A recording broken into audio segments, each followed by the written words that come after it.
So, Mr. Daniel Monroe is with me today, a PhD student in computer science who has contributed to the top chess engines like Stockfish and Leela, and now works on Chessformer. Hello, Daniel, and thank you for your time. Hi, how are you? It's great to be here. And would you like to elaborate your work and experience to our viewers? Sure. So I initially learned about the computer chess world when I watched Agmed Mater's videos on YouTube about the match between AlphaZero and Stockfish, and I was just absolutely amazed at the kind of creative play that AlphaZero could come up with, like entombing Stockfish's queen with its rook.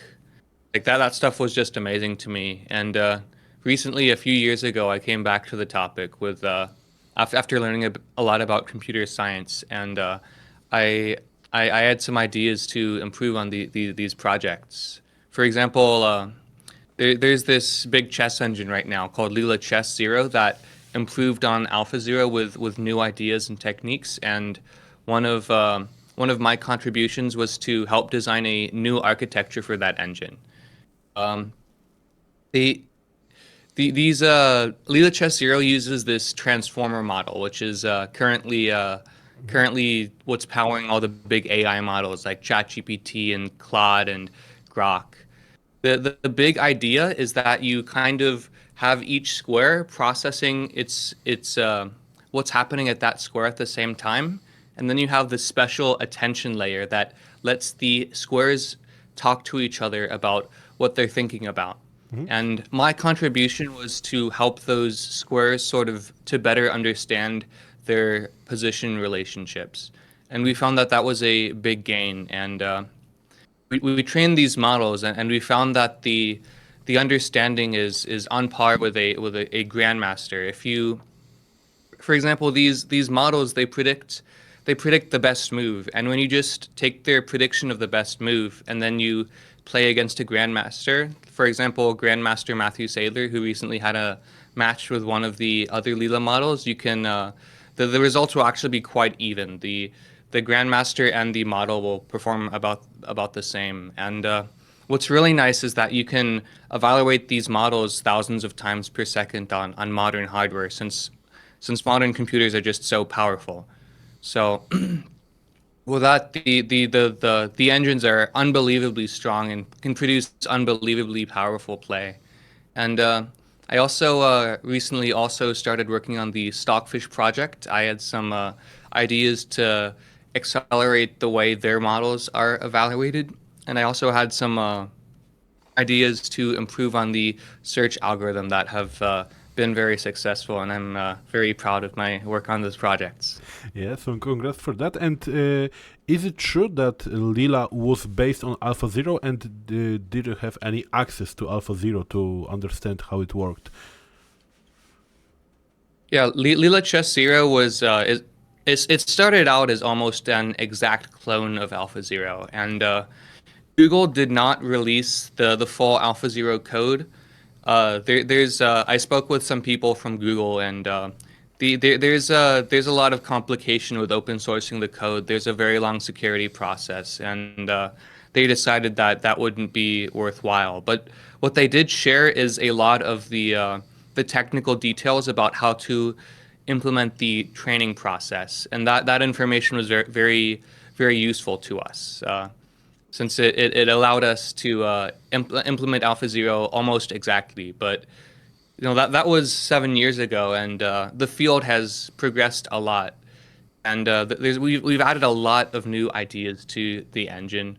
For example, they used this older type of model, this convolutional model, which is kind of designed for vision. Like it has each square look at what's happening at the squares that are next to it. But the model I helped adopt allows the squares to look at every other square on the board. And there's also a lot of improvements in search. Uh, we now have the models predicting sort of like how uncertain they are about a position, and then we have the engine like look more into those positions, the way a human player would take a position that they're not so sure about, and then try stuff out in that position because they evaluate it as more difficult. And how would you compare the Alpha Zero and to the current top engines like the newest model of Leela or Stockfish 18th, if I'm not mistaken, is the newest?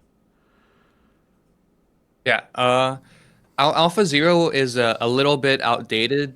I recently benchmarked Leela Chess Zero as around 20 times faster when you give them equal access to hardware. Of course, we didn't have access to Alpha Zero. We had to use an earlier version of Leela Chess Zero, but we did, of course, verify that the models are the same strength and that everything is comparable between the first iteration of Leela Chess Zero and the final iteration of Alpha Zero. And Alpha Zero is significantly weaker than Stockfish. You know, Alpha Zero played against Stockfish 8, and now there's Stockfish 18, which is, you know, we aren't just increasing those version numbers for the fun of it. The 8 to 18 is actually a very large improvement. The effective speed up between Stockfish 8 and 18 is anywhere between 100 and 1,000. So if you ran Stockfish 8 on a supercomputer, it would probably be weaker than Stockfish 18 on your laptop or your phone.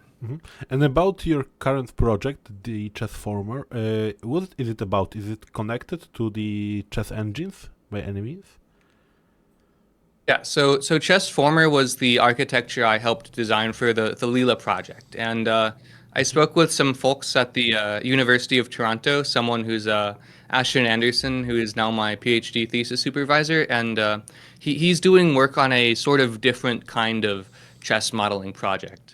You know, these engines like Alpha Zero, Stockfish, Leela Chess Zero, they're designed to do one thing, and that's predict the best move. And my PhD thesis supervisor said, well, you know, the engines are way stronger than humans, but what if we asked an engine not to predict the best move, but to predict a human move? And since he published the first paper in 2020 on that, the field has had a lot of progress. And now there are models that can very accurately predict the move that a player who's 1100 or 1900 or even 2500 FIDE reading would play. And we tested the Chessformer architecture that I helped design for Leela on that task, and it just blew away the other work. It was 70 times more efficient in terms of both size and the amount of computation it does, which is very exciting. And because chess has been used to investigate a lot of other problems, it's kind of like an ideal model to test things because it's both so simple and it's also such a rich problem that's so well studied. And our hope is that this architecture that improves modeling both on chess strength and on human modeling, our hope is that architecture will bolster research in other areas that use chess as a sort of test bed to try things out. So how would you compare the Chessformer to the, let's say, Chess.com Magnus Carlsen bot? I don't know if you have seen it, but there are some bots that pretends to play on the strength of, let's say, Magnus. Is it different from that? Oh yeah, it's completely different. This old generation of engines, pre-2020, you know, things like older versions of Komodo, IBM's Deep Blue, Play Magnus, all of them are designed by hand. So when people try to get these engines to play like humans, they have to specifically write code that says this is what the kind of thing you'll play in this position. And even then it's very inaccurate. Like these bots will sometimes make unbelievably complex calculations and then blunder a piece because people don't know how to make the play realistically blunder, like or realistically play inaccuracies. It's just very hard to by hand design a bot that plays like a top player. And Chessformer, what's different about Chessformer is it learns completely from scratch. We didn't tell it anything about what we didn't even tell it what chess is. We didn't tell it how humans play chess. We didn't tell it how people move. We just said, here are millions of boards and try to predict what the humans played. And if you run these AI algorithms for long enough, if you train these models for long enough, then they start producing human-like moves with unbelievable accuracy. You don't have to manually tell it to do anything. And we actually took a look inside what these human trained bots are like thinking of internally. And we found that they actually learned about pins and about forks and about a bunch of tactical concepts just by looking at all these boards and trying to predict the human move. And so if you were supposed to tell the difference between the top engines from the 90s or from the beginning of the 21st century to the modern ones, how would you do it? And are they even comparable, or is it like comparing a horse to a Formula One car? It's kind of like comparing a horse to an ant. Modern engines will just wipe the floor with everything from even before 2010. Like the difference is just astronomical.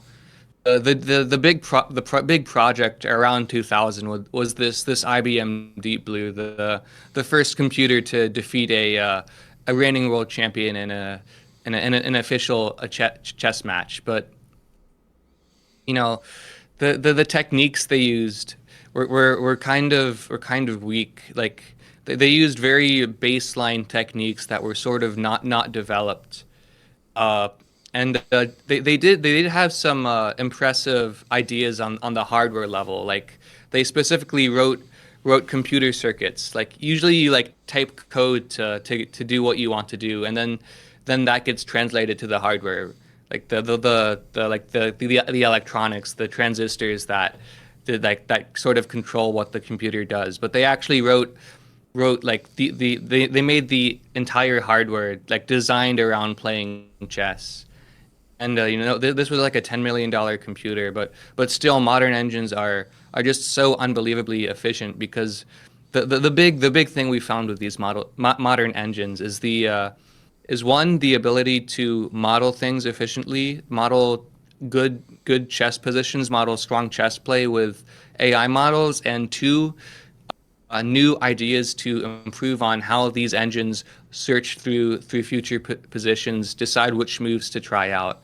And because our new techniques can, like null move pruning, prob cut, because these new techniques can rule out bad moves really efficiently, we're way faster. So one fun fact is that Stockfish 18,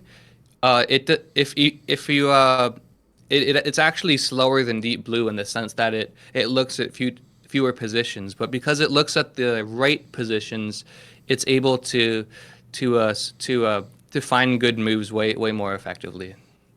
So just to make it clear, do modern engines use an opening book at all? Because, like you said before, the chess former learned the game from the scratch. But does Leela and Stockfish have anything at the very beginning about the opening book databases? They can. You can ask the engines to play a specific opening, but they don't use an opening book at all. But before, engines had trouble evaluating openings because they were weak. Like back in 2000, the engines had trouble evaluating openings, but now the engines are so strong they can objectively evaluate an opening within milliseconds. So there isn't really a need for opening books anymore, but you can specifically ask the engine to play from a specific opening, and it'll give you a very nice game. Do you know by any chance what was the last Stockfish, for example, that had implemented the opening book? Not off the top of my head. I'm not even sure if any of them did. Oh, but don't take my word for it. I wasn't there when. Okay. Stockfish is almost as old as I am, so I wasn't around for most of its development. But and so the other question: how would you evaluate the objective strength of an engine? Like, do you think what the engine says about the game is it far from the objectivity? at least from a human perspective, can we as chess players call what the computer says like the objectively good move? It's the engines are the best we have. The thing to keep in mind is that in 99.9% cases, percent of cases, the engine will be way better than humans at evaluating positions, simply because they're able to look through so many millions or billions of potential moves and positions. But there are very, very few specifically hand-designed positions that trick up engines. Like there are these Penrose positions where you have like 15 bishops on dark squares. Like black has 15 bishops on dark squares and a king, and white has a king. And the engines will say, oh, that position is completely winning. But as a human, we know that you can't actually checkmate with all those bishops on the same color, because white can just put their king on a white square, and then you can't even give check. So there are those like very sort of contrived positions that engines are not able to evaluate correctly. But in the vast majority of cases, basically every position that would come up naturally in a game, the engine is by far the closest thing to the sort of optimal best move that we have. And do we even do you actually understand what was the engine's view on the positions? Because like we all see this evaluation, which is from let's say +3 -0.2, and but is this how the computer thinks about the position, or is it just for us to understand somehow what it says? So what you're referring is the centipon measurement, which is like it's sort of like a relic of the olden days when Stockfish's evaluation was based on the amount of material in a position, and we sort of like scored a position by the amount of like how many pawns or like bishops each side had, and we also had some fancy tricks on it. But we evaluated the quality of a position basically in terms of the number of pawns material advantage one side had over the other. But we don't use any of that human designed evaluation anymore. We're entirely relying on AI methods to evaluate positions. So well, those numbers are sort of like those numbers are sort of like a way to like keep the human reported evaluation like the same as it was before. Nowadays, an evaluation of +1 basically means that the engine thinks it has a 50% chance that the position is winning and a 50% chance that it's a draw. So now those measurements basically reflect the probability that the engine thinks it's winning. But of course, the engine can be wrong from time to time. So the current evaluation is odds based, right? Because you said that +1 is 50% of winning. Yeah, it's basically a translation of the model's percent chance it thinks it's winning to a number that's sort of more understandable to humans.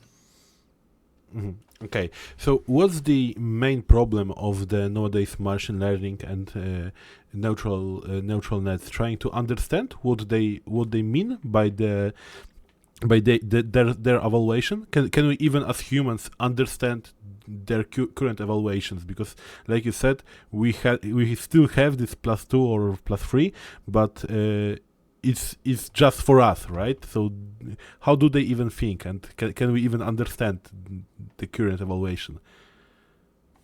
Well, it's worth noting that these engines they're not like a single part. They have two parts, which is one, they have a neural network evaluation function that sort of predicts how good a position is. It's that prediction isn't as high quality as the final evaluation, but it's sort of like a stepping stone. And then there's also the search algorithm that will like try out different moves and then try to like improve on that neural network's guess of how good the position is. So it's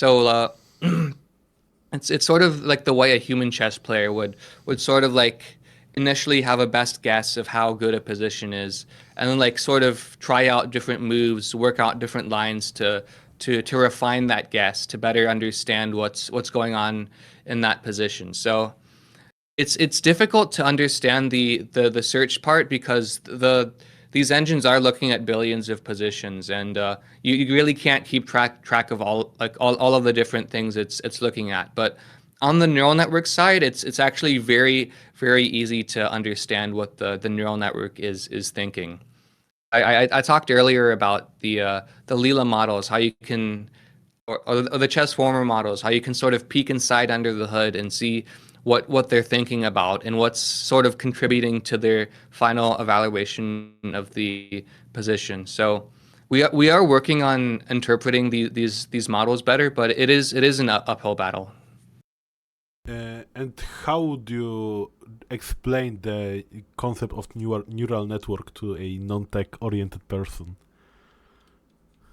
Sure. So these neural networks are they're sort of modeled after how the brain works. You know, we have all these brain cells that sort of communicate with each other. Each of them has a connection to other neurons, other brain cells, and through that they form representations. Like people have looked inside the brain, and there are neurons that fire for particular names. Like if you see a picture of your mother, like your mother's name, then those neurons will fire. And these artificial neural networks that we train on computers, they're basically the same idea that we want to form representations of some input, like a chessboard or a picture or like the text in a book. Like the idea is that we have these little brain cells on the computer that sort of communicate with each other, that sort of like communicate their ideas of what they think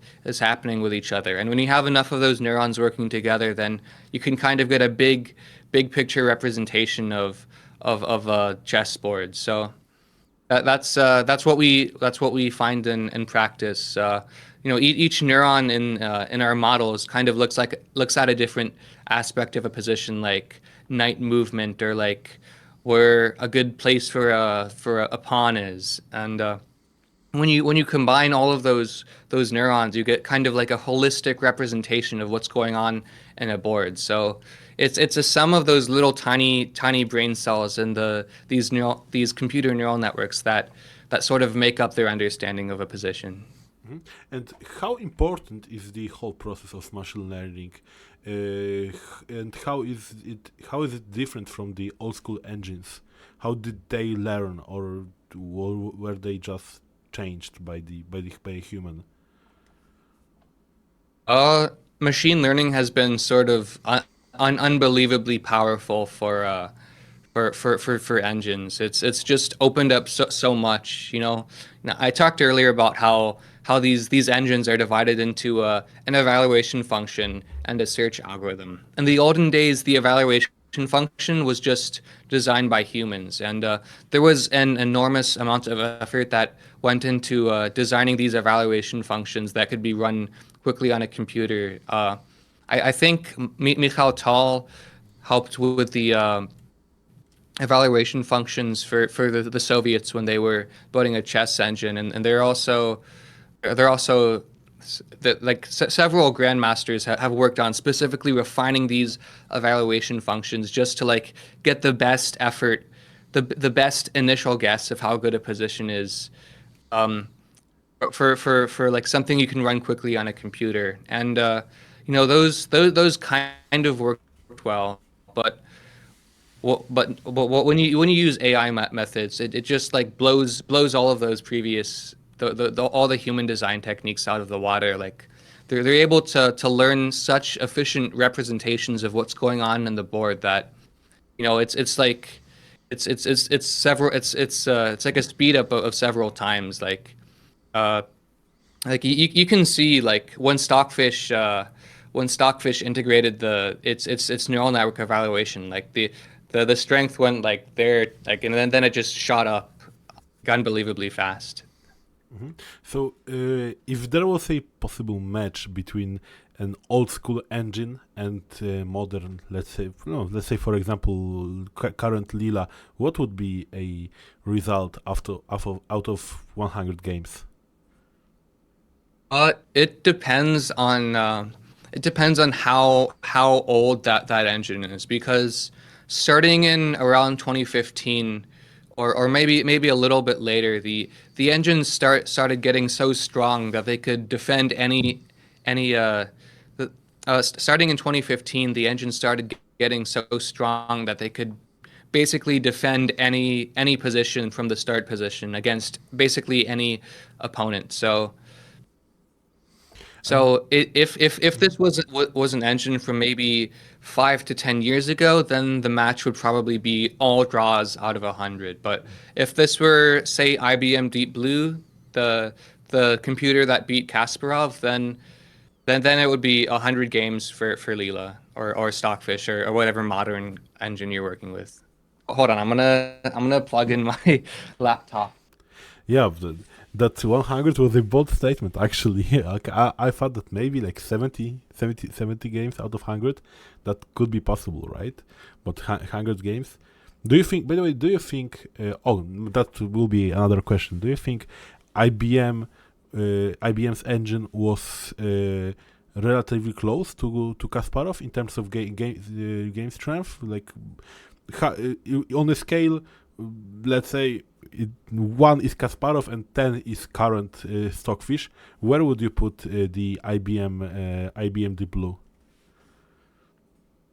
Uh, well, I'm a bit of a I actually believe that the IBM Deep Blue was actually slightly weaker than Kasparov, because Hmm. if you look at Kasparov's games against Deep Blue, like Kasparov wasn't really at his best. The computer sort of tripped him up, not on the board, but psychologically by taking extra time on certain moves, which it wasn't intending to do. It was just programmed to take extra time in certain positions. But I would say that that IBM would be maybe a -10 on that scale. So Okay.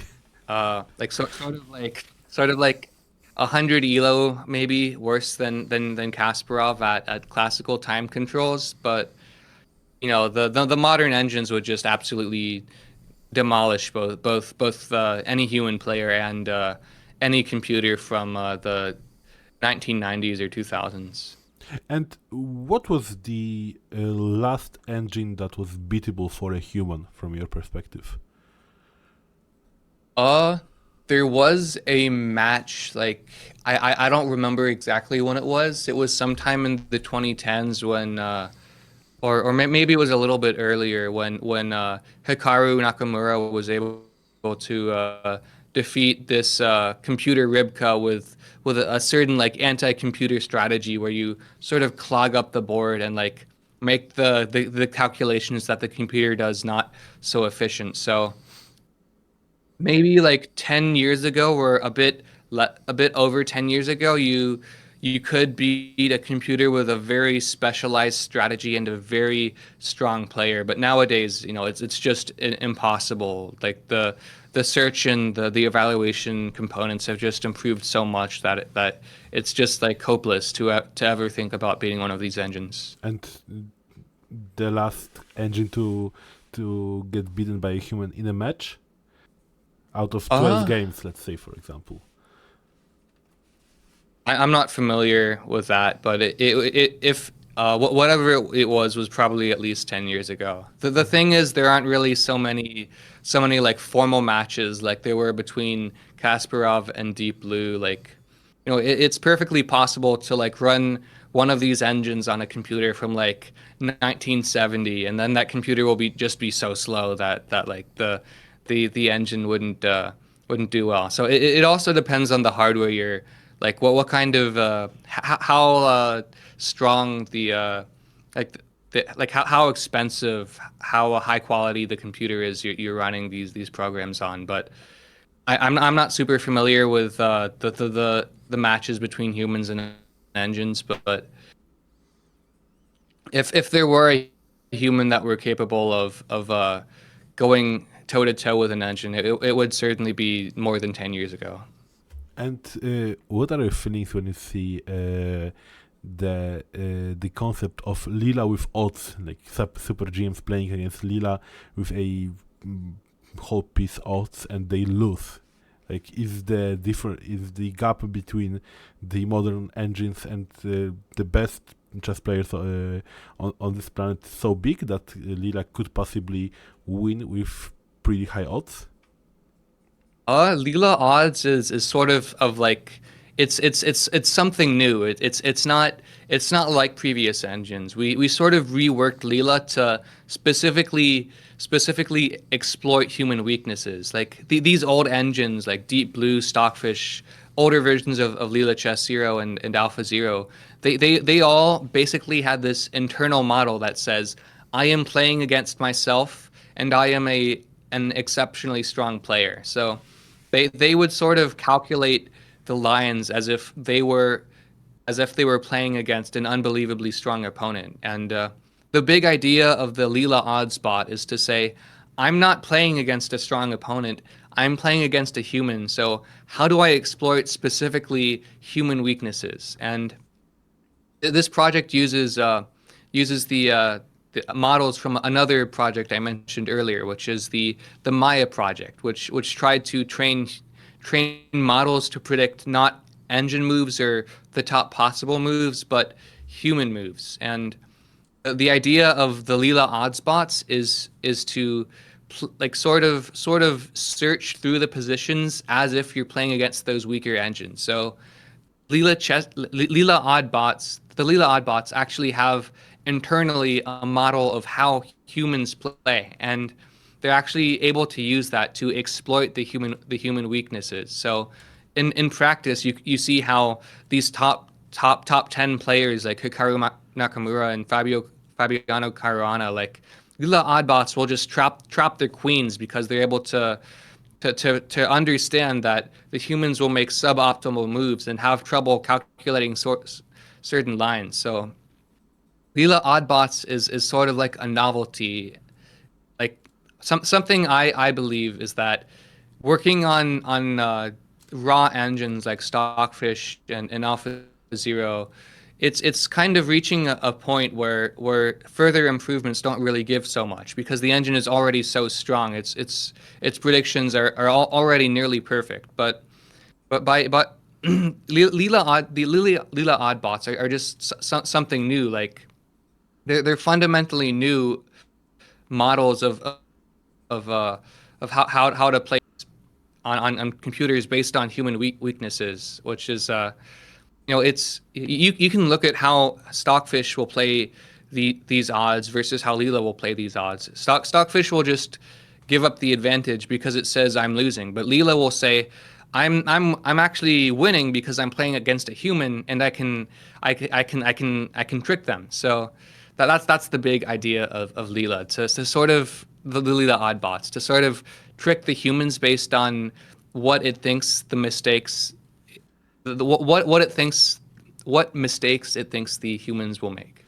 Is this the biggest difference between Leela and Stockfish?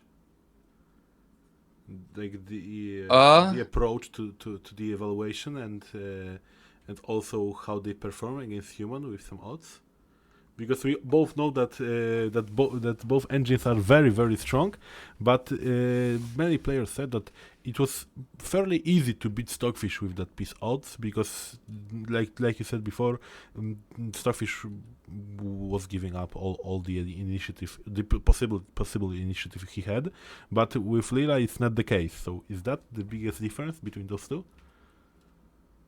Well, keep in mind that there are sort of two different versions of Leela. One is the raw Leela that thinks that tries to play the best moves against the best possible opponent. It try to plays like a typical engine.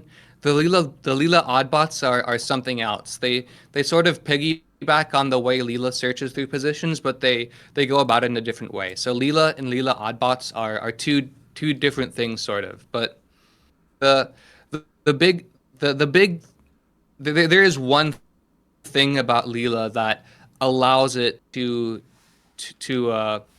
like sort of have an internal model that its opponent is human. Stockfishes, this is pretty getting into pretty technical stuff, but Stockfish, like its entire search model is based on trying to maximize the best possible position quality after some number of moves, and that's not really compatible with playing suboptimal moves for one player. What lets Leela pretend that it's playing against its human, like think that it's playing it against a human, is that it uses a different way to search positions. It sort of simulates different moves and then like averages out the how good those moves are. But as it looks at through more moves, it plays the better moves so that the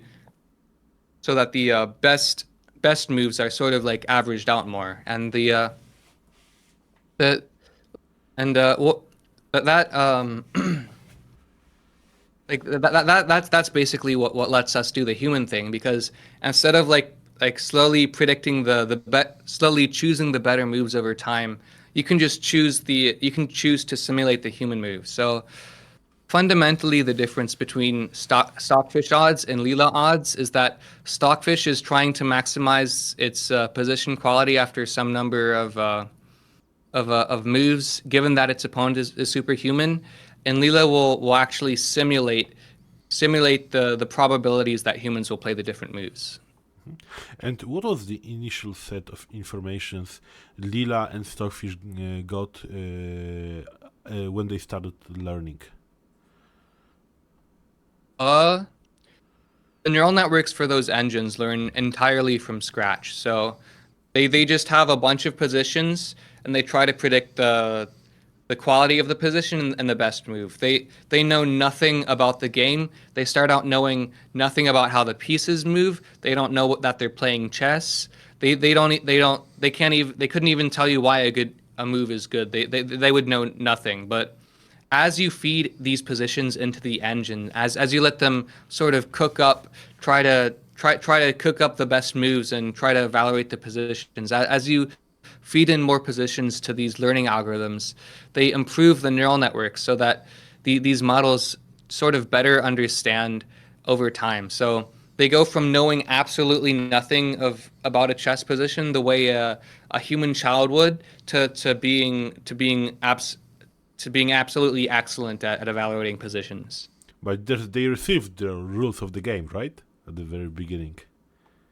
They did not have to learn the rules, right? Like how the pieces move. The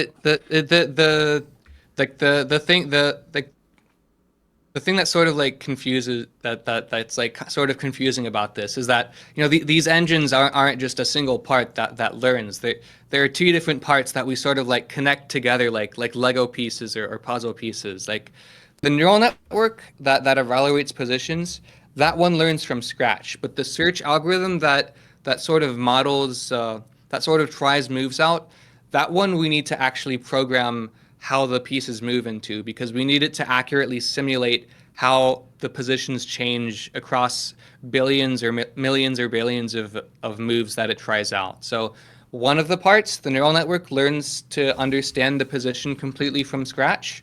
But the search algorithm, the part that looks at different moves and tries to sort of refine its best guess at how good the position is, that one we need to specifically tell how the pieces move.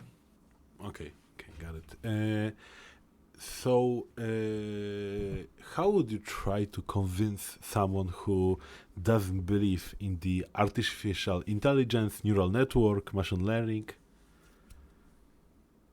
I would say try to play against one of these engines. I mean, I'm not really a bad player. I don't really play in tournaments anymore, but I can sort of go toe to toe, compete on equal grounds with 2,000 rated players. But against one of these engines, if I try playing it, I will get just absolutely demolished. And if when I play against the Leela oddbots that specifically try to understand my weaknesses and try to sort of exploit them, then I will just get absolutely crushed. Like even against the queen oddbots, like being down a queen, I know it sounds sort of ridiculous for a strong player to be losing down a queen. But if you try to play against these odd bots, then like the way the computer just like sets up these absurd tactical ideas way down, and like even if you do get an advantage, it's so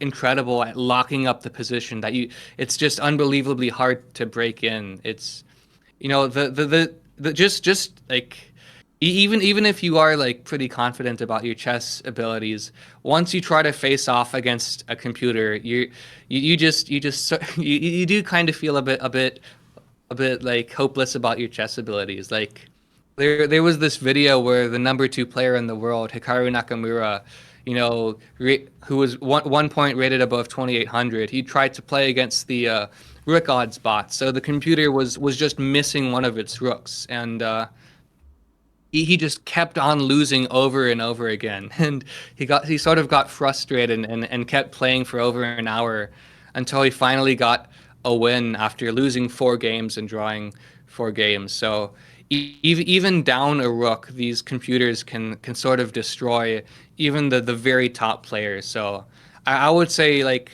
before you start judging computers, just try playing one, and you'll feel an immense amount of pressure trying to defend against the monstrous ideas it comes up with. Unfortunately, I tried it myself. Didn't work out. And is there any chess engine you would recommend to the chess players? Because I've heard from many players that it's better to work with Leela because Leela feels more natural from a human than Stockfish. What's your opinion on it?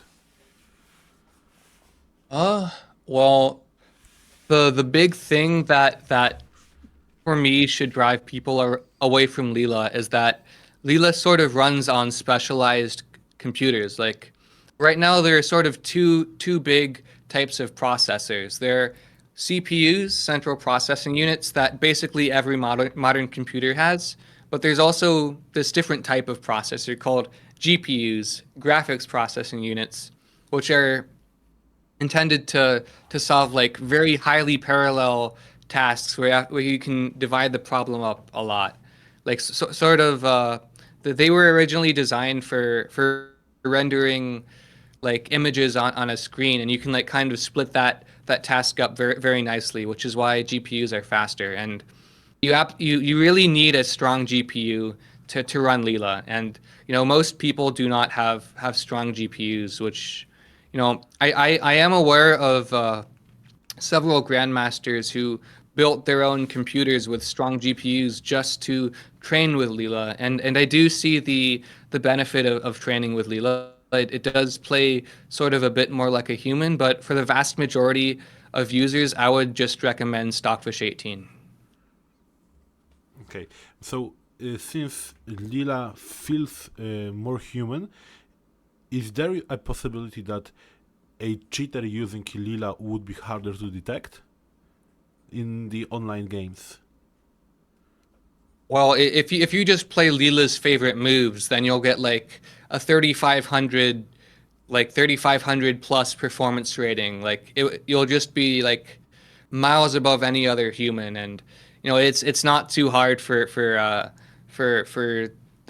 these online chess platforms to detect that thing. Like if you play like 1,000 rating points higher than any human in the world, like that's going to be easy to detect. But there are, like, if you did want to cheat, there are ways to do that. And one of the nice things about these AI methods is that you sort of have you sort of like get to understand the game of chess better, and you have more tools to analyze a position. Like these human Maya bots that always play the most human-like move. Like those are useful tools, but those specifically Maya bots that try to replicate humans as closely as possible, those could be used to cheat, and that would be very hard to detect because they're literally trained to play the exact move a human would play. And you could specify the strength at which these models play, and you would sort of get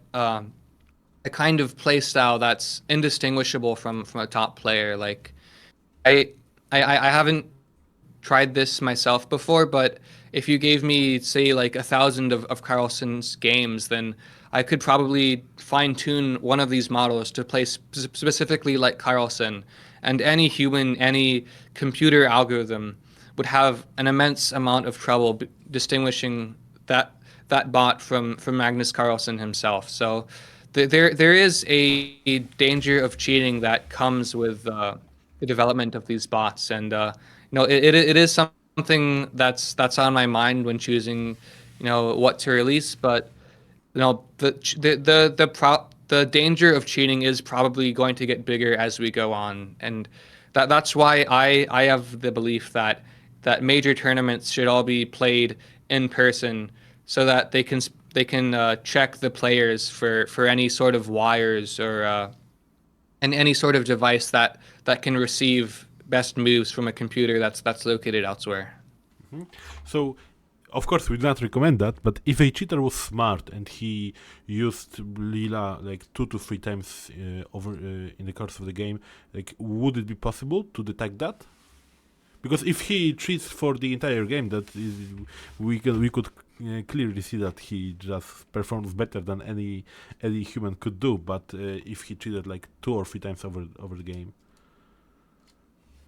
I know that chess.com has their own proprietary algorithms to detect cheating, but I imagine that it would be very difficult to detect that. There are like engine moves that sort of stick out like a sore thumb, because they're moves that you would need to, like, if a human would play, you would need like an absurd amount of confidence to play them. Like, sometimes like hanging a piece in like the most unimaginable way, like very occasionally that somehow works out tactically, and the engines will always play those moves. So if that sort of engine move is present in a game, then it would be easier to detect the cheater. But generally, it's very hard to detect cheaters, which is a big problem in the online chess community.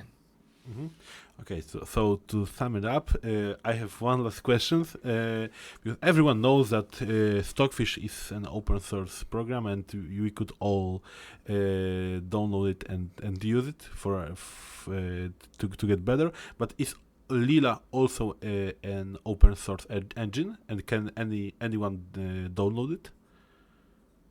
Yeah, Leela is also open source. Like every project I've ever worked on is open source, which is one of the nice things about the chess community. Like, one of the things that's not so much talked about is that it's basically impossible to make money off of chess engines anymore, since it's like, and anyone could make a superhuman chess engine. So there isn't really any financial incentive to do it. So it's basically all hobbyists, and because we do it as a hobby for fun, like, we sort of want to share our we sort of want to share our work with everyone. So yeah, every project I've ever worked on is open source. That includes Stockfish, that includes Leela, that includes the chess former, that includes the human like bots, that includes Leela odds. So all of a lot of projects are open source nowadays, but that does include Leela.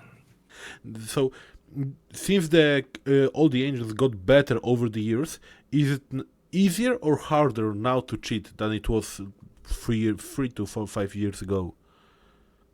Uh, you can't really cheat with the strength-based engines, but with these human-like models, the Maya project, it's way easier to cheat. Like, with these models that predict specifically human moves, cheating went from extremely difficult to now extremely easy, if you know how to actually work with these models in practice. Because we sort of like don't like have ways for like people who aren't like computer savvy to like just like click a button and like ask these models for a prediction. Like, you have to actually write code to ask these models for a prediction. So you like with these human like bots, it's way easier to cheat, but like you need technical knowledge to do it. So like if someone, Yeah. like, if a bad actor who knew how to like who was who is like competent with computers wanted to cheat, like they could do it like absolutely easily, probably. I really enjoyed the conversation, and once again, thank you a lot for joining with me today.